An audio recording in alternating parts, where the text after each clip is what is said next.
I think Donald Trump was right. I mean, TikTok is an enormous threat. So if you're a parent and you got a kid on TikTok, I would be very, very concerned.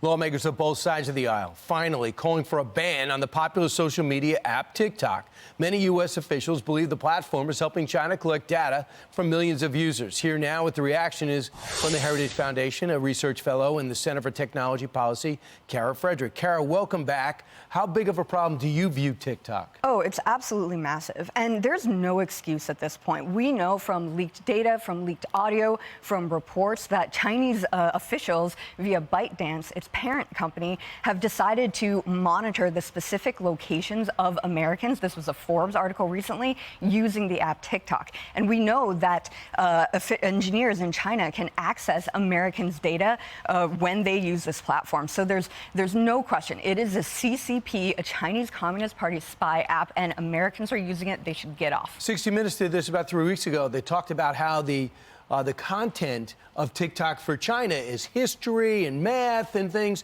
But here it's all garbage. It's all dancing. It's all whatever you want. It's an escapism. But here's an example of the news that comes out of TikTok. In 2020, 9% of those aged 18 to 29 got their news from TikTok.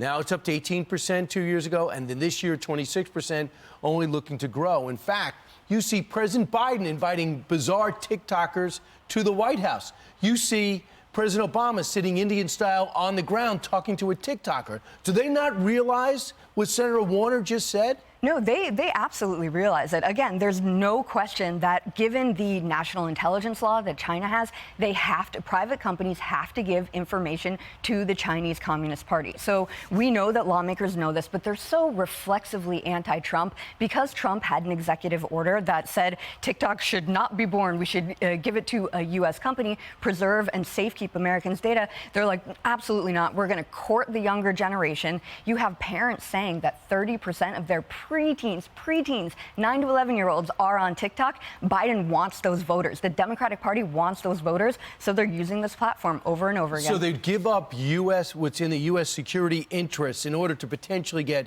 Gen Z voters. And if they're the administration that destroys TikTok or relegates it to China, kicks it out of our shores, they're worried about backlash. That's exactly right. And we've seen this time and time again. It's a pattern. They want political gain at the expense of U.S. national security. But there's no excuse anymore. How long do we have to wait? How long? Was successfully it's closed, right? MySpace, so Facebook took MySpace, and we see this over and over again. Snapchat was the preferred location for a lot of preteens and teenagers, and now things move over. Why is Instagram or any other app looking to push this out? See the success TikTok has and knock it out. Yeah, so Facebook through Instagram is sort of trying to do this. The secret sauce to TikTok, though, is in their machine learning algorithm. Thus far, other companies haven't been able to replicate it. And again, Mark Zuckerberg is lost in the metaverse, right? So he wants virtual reality. He's all in on that. But Snapchat, they know they're dying. So